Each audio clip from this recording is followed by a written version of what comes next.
Donc aujourd'hui, je vais te parler de comment est-ce que j'ai appris le japonais, une langue très compliquée, en moins d'un an sans manuel. Alors, pour savoir mon histoire, j'ai 19 ans et maintenant ça fait un an que je suis parti au Japon pour venir à l'université ici. Donc quand je suis parti, c'était en octobre 2023, j'avais 18 ans et plein de rêves dans les yeux et aujourd'hui j'ai 19 ans et c'est donc un an après que, avec toute cette expérience, eh bien, je vous parle et surtout de comment est-ce qu'on apprend la langue japonaise parce que je trouve qu'il y a beaucoup de conneries sur YouTube de regarde ça, regarde ci, fais ça, des conneries comme ça. Et franchement, je trouve qu'on se complique trop la vie parce que finalement, apprendre une langue, c'est pas quelque chose de si compliqué que ça en fait. Surtout quand t'es jeune, parce que quand t'es jeune, ça rentre plus dans la mémoire, tu vois ce que je veux dire?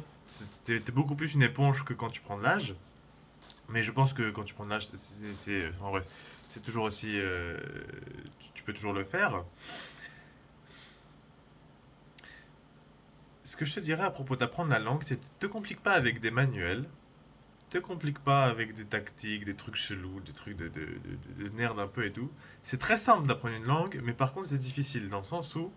Comment est-ce que t'as appris le français, toi? Comment est-ce que t'as appris le français? C'est vrai ça. Qui te l'a enseigné? C'est ta mère. Et comment est-ce que elle te l'a enseigné?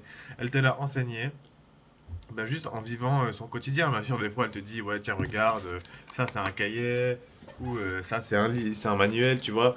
Mais la plupart du temps, en fait, comment est-ce que tu as appris le français? Tu as appris le français parce que quand tu étais gamin, tu as observé tes parents et en fait, tu as fait pareil. Le cerveau, il a une grande capacité pour recopier. Il n'apprend pas, il recopie. C'est ça qui est très important dans les langues, c'est que quand tu apprends une langue, ton cerveau n'apprend pas, il recopie les autres. Tu vois ce que je veux dire? Donc c'est pour ça que les manuels, c'est un peu con et c'est... En fait, c'est possible, hein. Mais c'est la méthode la moins efficace possible parce que ton cerveau n'apprend pas, il recopie. Il est très doué pour recopier parce que tu as ce besoin-là d'être intégré dans une tribu, d'être intégré dans la société parce que à un niveau primal, quand on était encore genre des comment dire des australopithèques et tout, tu vois, si on n'était pas accepté dans la tribu, si on était seul, on crevait, tu vois. Et du coup, aujourd'hui, on a cet héritage génétique qui fait que tout ton corps est programmé pour pouvoir s'intégrer au mieux possible à la société dans laquelle tu te trouves, à la tribu dans laquelle tu te trouves. Bon, aujourd'hui, tribu, c'est grandir parce qu'on est dans des villes où est-ce qu'il y a des millions et des millions d'habitants. Enfin bref, c'est pour t'intégrer dans ton cercle social, et ben en fait ton corps est optimisé pour ça, pour s'intégrer avec les autres. Et donc c'est pour ça que c'est pas tant la force d'apprendre qu'il faut utiliser pour apprendre une langue, c'est la force de recopier en fait.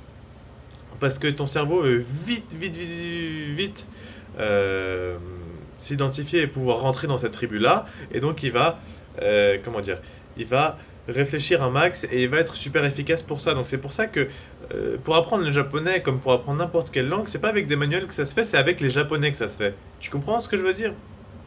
C'est-à-dire que si tu veux apprendre le japonais et que tu es en ce moment à Paris, moi je viens de Paris, mais si t'es d'autre part en France, je pense que ça marche aussi.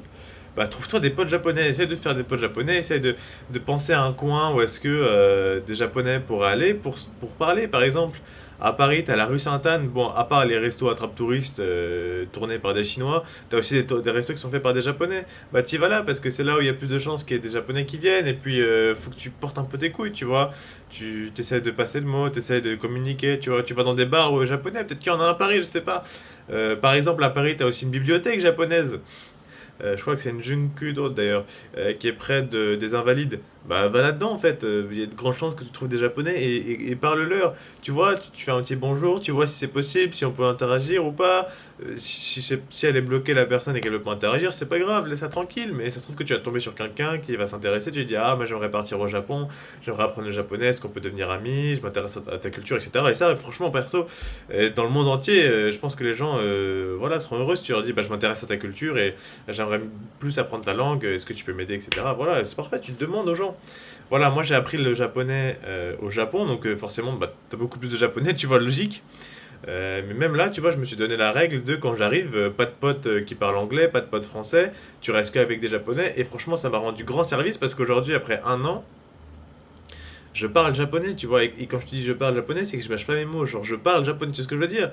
J'ai appris cette langue assez vite, et bien sûr, il y a le côté que j'ai que 19 ans, donc ça rentre plus vite, mais il y a aussi le côté de je me suis débrouillé, je suis allé dans des endroits, je suis allé dans des bars, je suis allé dans des bars, dans des cafés, dans des bains publics. Alors c'est pas gay, c'est qu'au Japon, les bains publics, c'est une vraie culture, enfin bref, c'est pour une autre vidéo.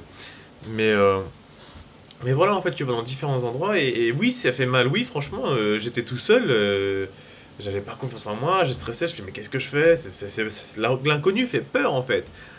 Surtout l'inconnu seul, ça fait encore plus peur, tu vois? J'allais dans des événements comme des, matsuri, comme, des bunkasai, donc les fêtes, d'université, tout seul et franchement, aller tout seul, ça fait peur, ça fait en mode: «Vas-y, tu pas d'amis, t'es qui? T'es bizarre ou quoi?»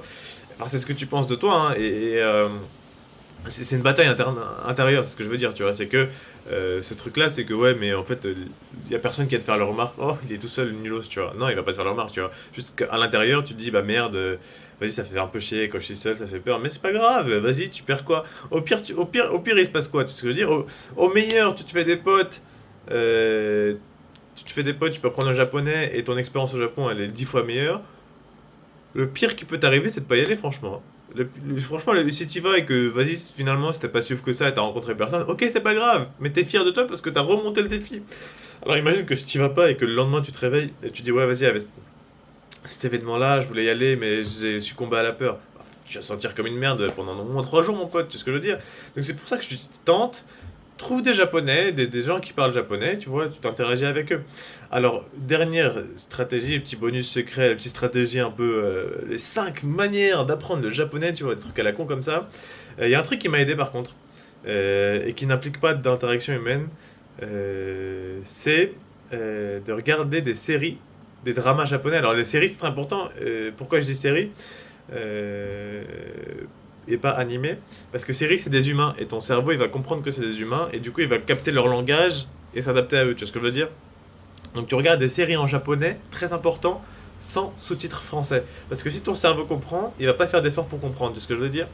Donc si on met des sous-titres, c'est que des sous-titres japonais, c'est ce que j'ai fait et ça marche plutôt pas mal. Donc ce que je te conseille, c'est de regarder des séries japonaises, il y en a plein sur Netflix, tu mets la langue en japonaise et tu mets des sous-titres japonais. Et en fait, petit à petit, ton cerveau va comprendre parce que certes, un langage c'est des mots, etc. C'est des mots que si tu comprends pas, tu comprends pas, mais tu as le contexte qui va faire que ton cerveau va choper petit à petit les mots. Ah, par exemple, à chaque fois qu'ils se rencontrent, ils disent konnichiwa, donc ça va peut-être lui dire bonjour, tu vois ce que je veux dire? Des trucs comme ça, et au fur et à mesure, ton cerveau va s'adapter. Ça fait que quand tu vas venir au Japon, bah, tu vas pouvoir voilà, parler d'habitude. Quand tu es au Japon, mon ref, franchement, sois pas une salope, genre. Coupe-moi ça, va dehors, va parler aux gens, c'est ta plus grande richesse quand tu es au Japon. C'est ta plus grande richesse pour apprendre une langue, c'est de parler aux gens. Donc voilà, cette petite vidéo pour te dire de te bouger les fesses, que c'est possible et que c'est facile, mais que c'est... Alors je veux dire, c'est simple, mais c'est difficile. Tu sais ce que je veux dire? Il y a une nuance. C'est simple parce que t'as pas besoin de faire une technique du chaman magique pour apprendre le manuel à l'envers, en diagonale, à droite, à gauche. Non, t'as juste besoin de parler à des gens. Ça en soi, c'est quelque chose de très simple.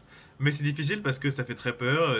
T'as de la timidité au début, t'as de l'insécurité au début. Mais si t'as le courage de faire, d'aller aborder des gens, de parler des gens, malgré ça, bah franchement, mon ref, je peux te dire que les résultats, ils sont flagrants et en moins d'un an, t'es fluent.